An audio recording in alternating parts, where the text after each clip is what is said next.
Today, we're going to try to recreate the iconic snare drum tone from the Deftones White Pony record. And if that wasn't hard enough, we're going to try and do it with this beginner snare that's filled with holes.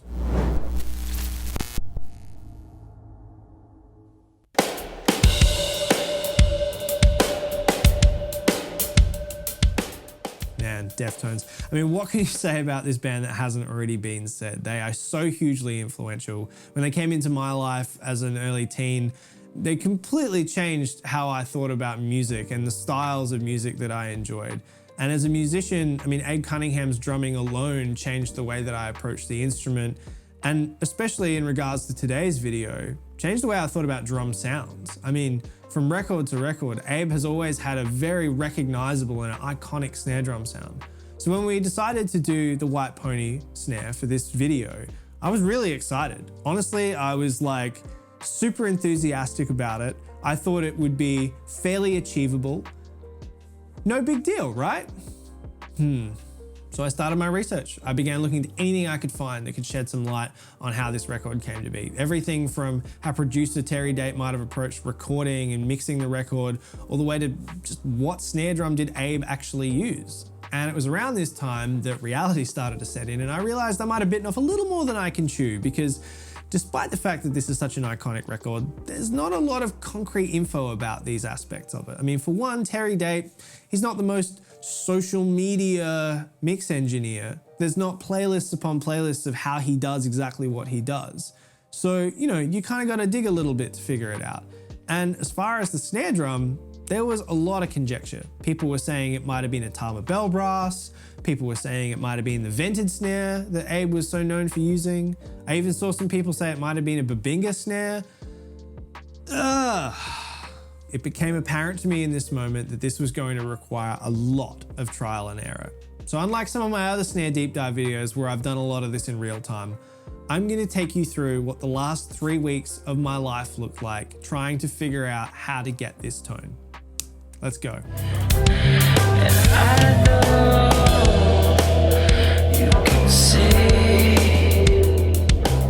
At this point, it seemed like the most sensible way to start was just to figure out what tuning range the drum was going to be operating in. That would probably inform my choice of snare and also what heads and hoops I might like to pair with it. To do this, I set up a loop of the opening snare hit in my DAW and began by sweeping a narrow EQ band across the lowest range of the snare drum until a tone popped out that worked to my ears. I ended up settling on 297 Hz as my fundamental pitch, despite it not actually being as prominent as some of the other lower frequencies on the graph. My reasoning for this was that the pitch of this frequency felt like it much closer matched the perceived pitch of the drum, at least to my ears anyway.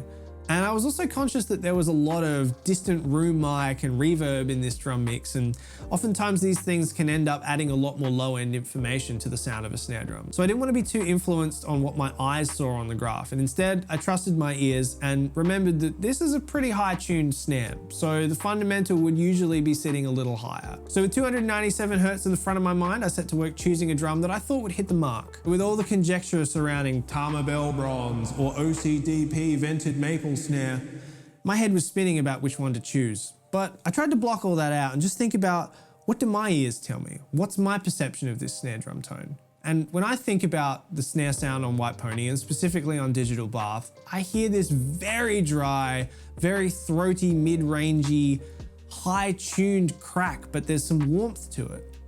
To me, it doesn't scream metal snare, even a nice snare like a bell bronze. I own a bell bronze snare, and when I play it, even at a high tuning, I don't think, this is the White Pony sound. So I decided to go with a wood drum for this first experiment.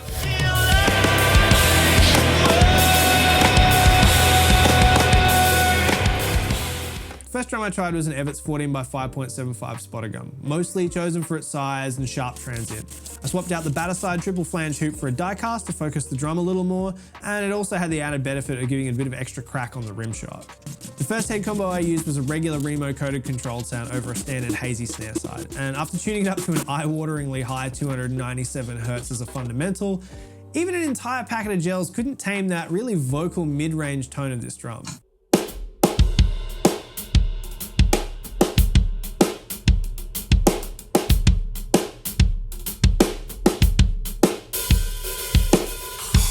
We had to bring in the big guns. In comes an Evans hybrid head that I had laying around the studio. Now I know that Abe Cunningham uses the Remo Black Max, a similarly heavy marching snare head, so I thought that this might control some of that mid-range and bring us closer to a final tone.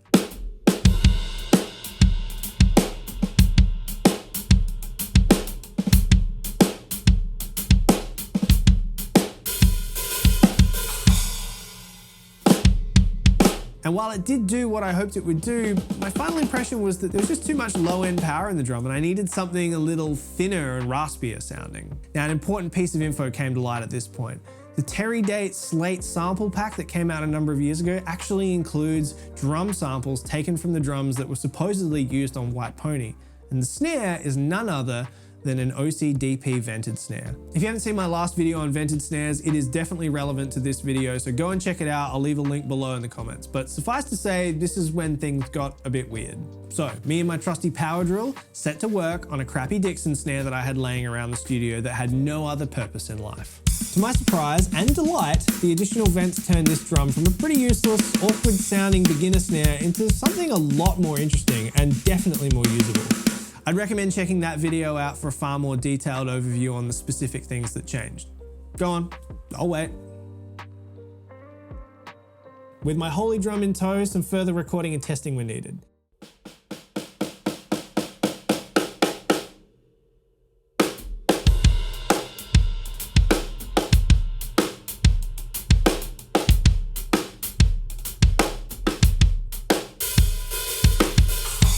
The drum felt thin and airy from the venting process, but articulate and exceptionally dry and controlled.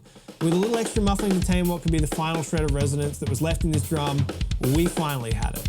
It was the closest thing to the White Pony snare drum that I had. Now that we had a snare tone that we were happy with, it was time to make some final modifications to the rest of the kit. Notably, the bass drum was tuned as loose as it possibly could be to give that flappy, papery sound of the record.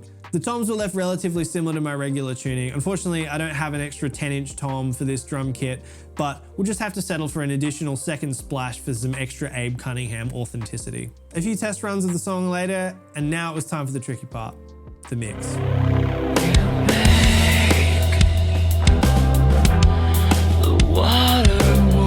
Now, it's worth mentioning that I'm not a professional mix engineer. What you're about to see is certainly not like the right way to do things. It's just the way that I arrived at. One thing that I've learned about doing these videos is that when we're trying to replicate these, iconic tones, we're working against some pretty hard obstacles. Different room, different mics, different drummer, different drum kit, blah, blah, blah, blah, blah.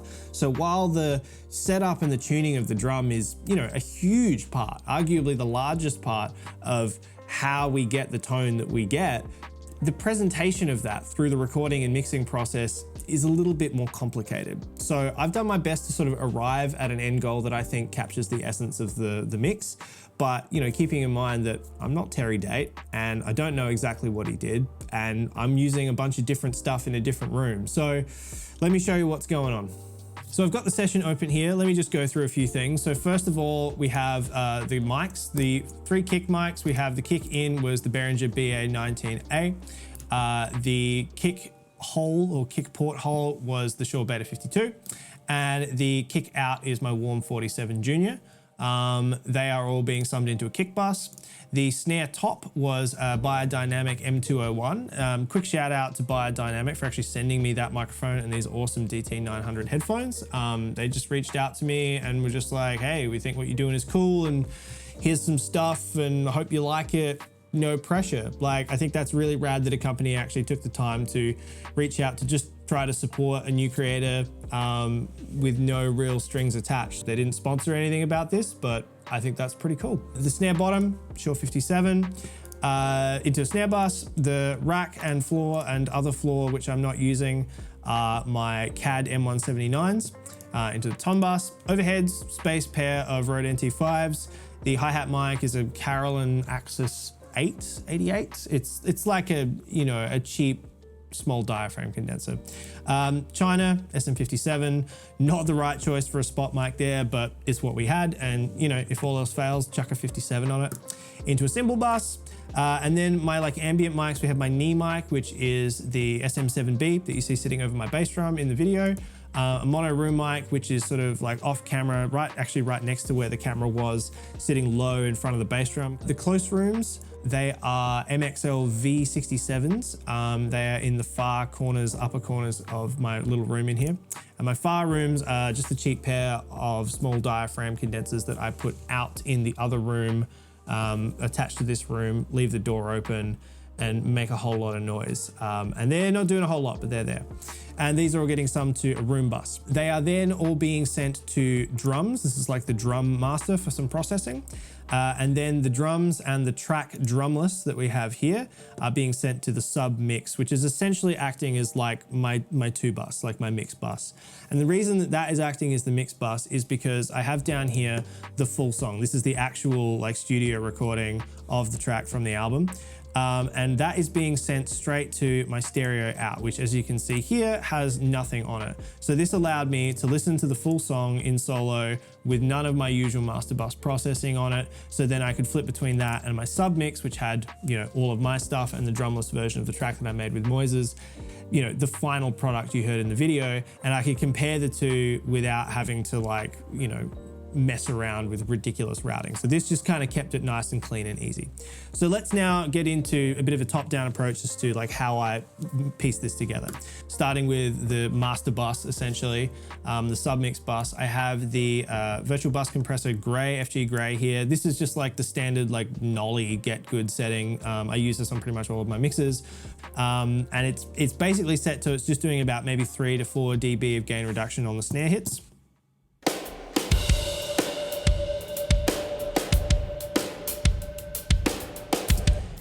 It's pretty subtle there, but later in the song when it gets a little bit louder, you see it kind of peak up a little higher. And what that's doing is just basically gluing the drum mix to the track into FGX2, which is essentially just acting as my final limiter. It's not really doing anything. In fact, there's zero gain. It's just making sure that there are no peaks going past unity. Because most of the gain increase is actually coming from the drum bus, which we'll get to now. The drum bus has this Eric Valentine Nolly Get Good style parallel compressor on it. I actually didn't feel like it needed that much parallel compression. We're only at a 34% blend here, so that seemed to work pretty well. Then into this EQ, which is the first of my awkward moves that I'm a little bit ashamed to show. It's just a giant mid bump, and this happened because I was finding that my general mixing style was meaning that I had just inherently scooped out a little too much of the mids of a lot of things. So doing this just allowed me to kind of get a nice broadband brush stroke to get back in the ballpark of where the final mix should be. Virtual tape machines, doing what tape machines does, nothing too crazy. And then into FGX2, which is the main thing, raising the level, as I mentioned before. Set to the clear mode, no funny business happening anywhere, just straight up, turning it up 18 dB. And it should just be just ducking the snare a couple of dB here and there.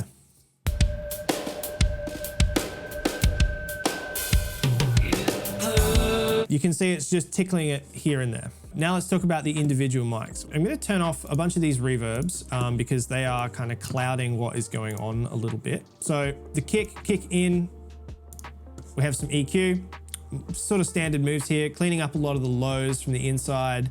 I want this to be more of that plasticky attack, getting rid of some awkward mids and some like weird kind of basketball-y sound. Mix rack, just adding some Neve style saturation. I think these are all doing the exact same thing. Yeah, by the looks of it.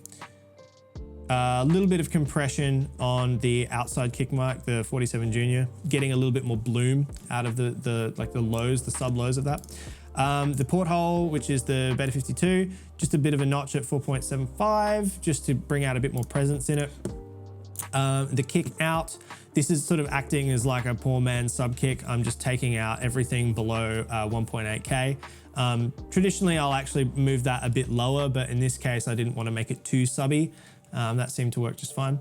And then that's all being sent to the kick bus, which has this sort of EQ, which looks kind of weird to see like a kick bus with all of the low end sucked out.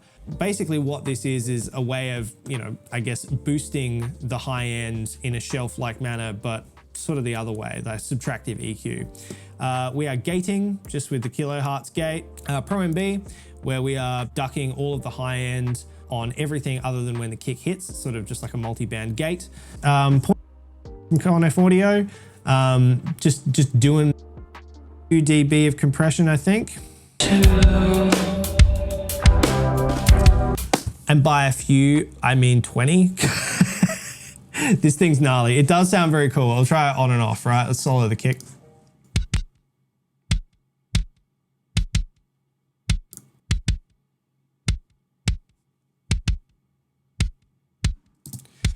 It's not doing a ton, but it feels good to me. There's something about this particular plugin that just, it works really nicely on kicks. So there we are. Virtual tape machines, doing what virtual tape machines does for a kick. We love it.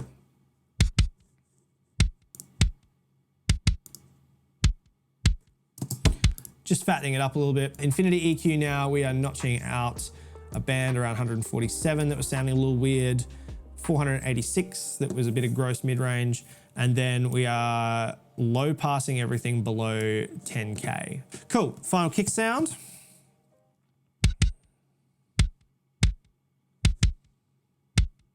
All the plugins off.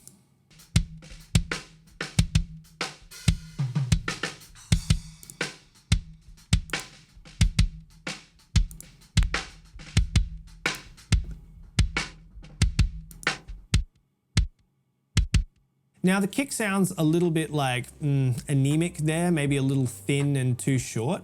So one of the things that I ended up doing before reaching for the reverb was actually using this mono room mic that was sort of set up in front of the kick.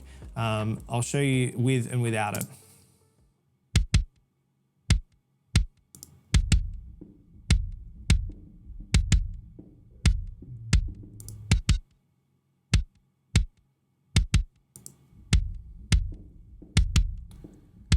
It just adds this like length to the drum, and it just sort of puts it in a bit of space. It's not doing too much, but you can definitely feel it, and it helps it make it feel a little less direct and a little less gated and a little more natural. Let's talk about the snare. So the snare is actually like not that loud in the mix. It's kind of like way down here, like almost 12 dB. Pulled back, and you can see the snare bottom mic is almost not in the equation at all. And this is something that I actually picked up from like reading a bit about Terry Date's recording style. He tends to not really worry about the bottom snare that much. And for this mix, like I wasn't intentionally trying to pull it back, but it just seemed like the appropriate sound. So I guess maybe that meant we were onto something there. The snare top, let's have a look here. Just a couple little EQ notches. There was a lot of hardness around 3K with this drum. Unsurprisingly, it's a tight tuned marching head, die-cast hoops. I'm hitting it really hard. You know, it's just sort of par for the course. And then here we have some Neve style saturation into some more saturation. And what I'm trying to do here is kind of just curtail the transient a little bit. I don't want it to be so in your face. Like this drum tuning is already very in your face, and you know, that snap is in a lot of the room mics and overheads. So, you know, we want the close mics to punch, but we don't want them to like completely take our head off on a song like this. EQ, nothing too crazy, but we are sort of high passing up to 100 Hertz. And quite a lot of body of the drum being taken out, 9 dB, around 200. The main body of this drum sort of sat around 250, and the rest of it was just kind of like a bit muddy. So we kind of like cleaned that up a little bit. 8 dB out around 374, you know, cleaning up the mid-range. Huge 14 dB, just about reduction around 1K. There was a lot of like that like high talk kind of sound in this drum, sitting around that range, and a fairly like wide band. So we were really like scooping out quite a bit of that. And this is probably an example of like one of my early EQ settings that I quite liked on one of the different drums that I tried. And then I maybe tried some different tuning, different head choices, tried some different mix bus processing. And instead of just like fixing this, I went and added other plugins later on. So, you know, not the greatest way to do it, but due to the nature of this being like a video that was made over a 3-week process, things got weird. Things got very strange how I would not normally do them. The same thing here with the Pro MB. We're doing the same trick that we did on the bass drum, just a little less extreme. The bottom snare, we've got similar kind of processing, a little bit more EQ, same kind of moves across here, a little higher on the high pass filter. We are also doing a pretty substantial cut around 5.6, 5.7, where there was like a bit of rattiness in the wires. And then with a bit of 1176 style compression. This isn't doing much, it's maybe only doing about 3 dB, just to kind of make the wires a little bit more even sounding. And again, there's so little of this in the final mix, it's not funny. So snare bus processing, and this is where things kind of got a little weird. This is very much where like the 3-week process of sort of experimenting, coming back, adding something, tweaking something, changing something, tweaking something again, adding something else, and not ever really like subtracting a lot, kind of ended up with just like a pile of plugins that were all doing some like conflicting things. In the end, like I'm happy with the final sound of it, but if I was to sit down and reset this particular track, I would probably mix it completely differently than what you're seeing now. But just so you know what I did, this EQ curve, which is similar to what we did on the kick, where we're pulling down a very large shelf to attenuate a lot of the lower frequencies and let the higher frequencies sort of poke out. Same thing as boosting all of them, but the other way. And then we've got some like little notches, 1.8, 1.3, but specifically this very narrow notch at 296, around where we actually had the fundamental of the drum tuned to. And the reason I wanted that notched out a little bit more, I mean, it's only 5 dB, but was I just didn't want it to be like a note. I didn't want to hear that like definite pitch every time we hit the drum. That was definitely the note that I felt was the correct tuning for the drum, but I didn't want that to be overbearing. So just a little bit of a notch to kind of clean that up. A little bit of soothe. This isn't really doing that much. It was just sort of cleaning up a little bit of the awkward frequencies with the damp and the snare preset. VMR, we are pulling out some of the lows, high passing at 161 and 3 dB out from 240. Then we've got 4 dB out at 446, 6 or 7 dB out at 3K, and dB and a half-ish at 16, just again pulling out the highs. VTM, doing what VTM does. Now, Pro Q3, you know, these EQ curves, they look insane, but really what I was just trying to do was have it fit in and play nice with some of the other elements of the track. And finally, just into a little bit of JST clip to clip the snare, because everyone likes a clipped snare. Now, I'm not going to solo that yet. I actually want to jump over to the cymbals, because I think the cymbals are the most important part of this mix. The overheads in particular, you can see I've got them set to unity gain more or less across the board. They are doing a lot. So if we look here, we have a little bit of soothe, we have a little bit of satin, we are saturating the low end, we are saturating the mid band, and we are not saturating the high band. We're pulling out a tiny bit of the presence in the treble. And Infinity EQ is doing some like surgical notching. I think that was the frequency of my right side crash cymbal. It just had a particular notch around 6.2 that was a bit rough. And then all of this, so we're like high passing fairly high, 250, and that's around where the body of the drum really starts to kick in. So essentially what we're doing is we're removing everything below the snare, the kick, some of the like low of the toms, cleaning up some of the awkward mid-range and getting rid of a notch around 4.7. But the overheads here really like make a massive difference. Let me just solo just the overheads.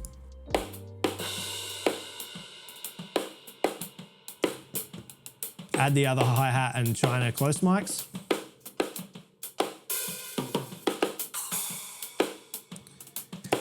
And just with that, you actually get a lot of that snare anyway. There's a lot going on there that really like kind of ties the kit together. Now the bus itself has a couple little notches, 1.8 and a little bit around the body of the snare. We didn't want too much of that in this.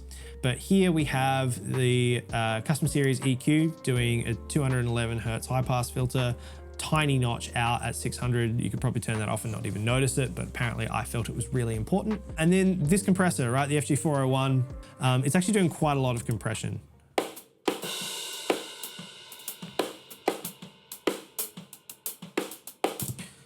Somewhere between like 5, 7 to 10 dB, depending on how loud that snare is. And it's really just clamping down on the snare. And I think it did a good job. And that's why we ended up using it as like the main source tone for the drum mix. I'm gonna keep the cymbals in and bring the kick in.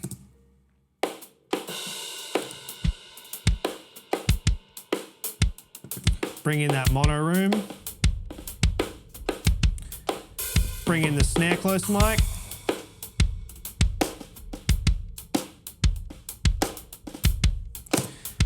We're kind of getting somewhere with just that.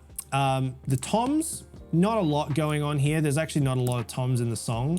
We just do the Pro MB trick that I outlined before, just to get rid of all the cymbal bleed. Floor Tom 2 isn't even in the mix, so it's just completely wound down. The tom bus has no EQ on it.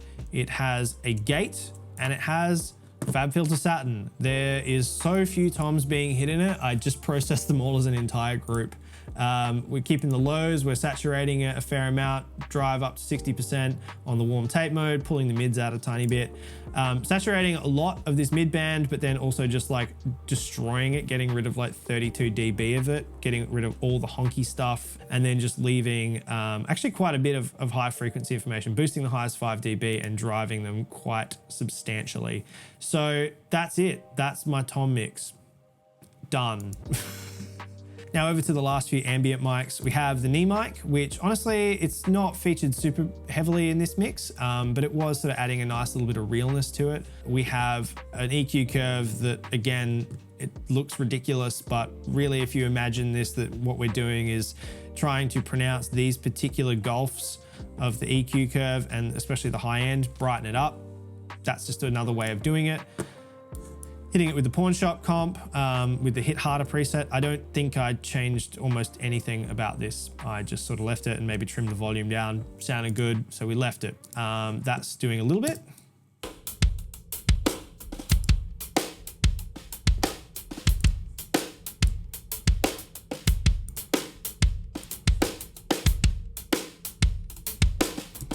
You can just hear like the wiriness of the snare come up a bit. You can hear a little bit more like, I don't know, like vibe in the middle of the kit there. It's this nice like monocentric mic in the middle. So let's talk about what I think are the most important room mics of this whole situation, the close rooms. Here they are without the reverb that I've got on them.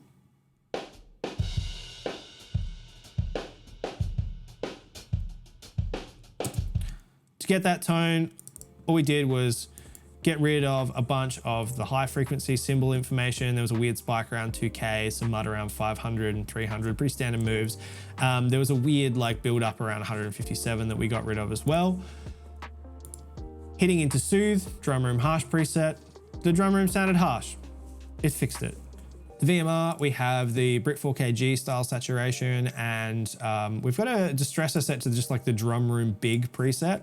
As well as that, we have the talkback limiter from Cornef Audio. I love this particular compressor limiter on room mics. I think it sounds great. The two things together, let me bypass and show you what they sounded like before.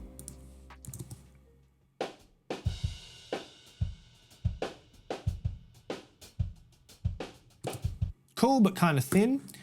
Turn them back on.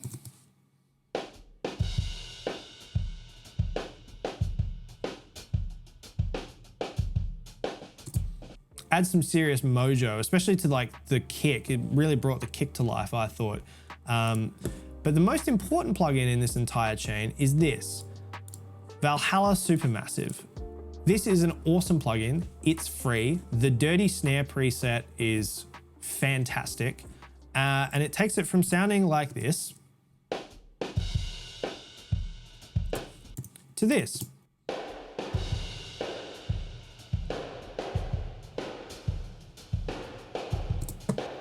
Yeah, tell me that's not awesome. So honestly, this and like the cymbal bus, I mean, man, that's like a huge part of the sound, just those few microphones together. Finally, the far room mics, they're kind of being treated in a very similar way. There's no EQ on the actual bus, but I'm pretty sure I just copied over similar presets. Drum room harsh style thing, same, yeah, drum room big, talkback limiter, same sort of settings. A gate, now the gate's important because I actually have the snare side chaining this gate. So what that's doing is every time the snare is being hit, it's opening these mics up a little bit. On their own, without the gate, it sounds like this.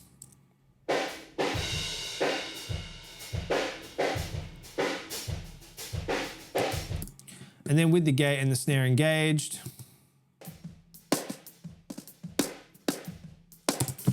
you can kind of hear it just pokes it out a little bit more. There's not a whole heap of the far rooms in there. And we've also added the Valhalla Supermassive dirty snare preset, which is with a little bit less of a mix on there. Acting as like a fairly natural sort of snare room reverb. On the room bus itself, not a whole lot, just cleaning up a couple of like awkward bumps where there was a bit of pooling of frequencies altogether. But I think honestly, the rooms and the cymbals alone carry this mix.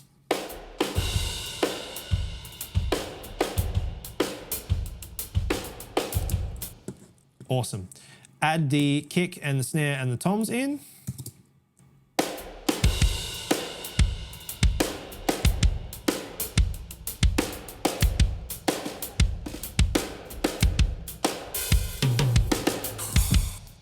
Cool. And finally, there's a couple of reverbs here. I've got the cymbals and the toms and the kick being sent to drum room, which is just an instance of the micro digital reverberator set to number 6. Sounds like this.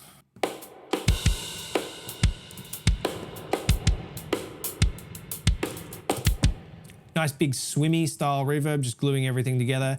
And the snare gets its own special reverb, which I think is actually kind of the same thing. Yep. Set to number 6. It's exactly the same. The only difference being that I actually pulled out a lot of the high end as well as the low end in the drum room because the cymbals were getting a little bit too splashy. So the whole thing together sounds like this.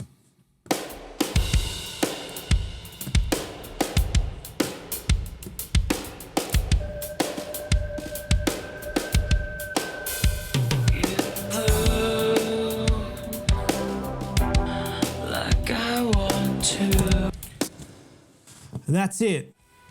That's it.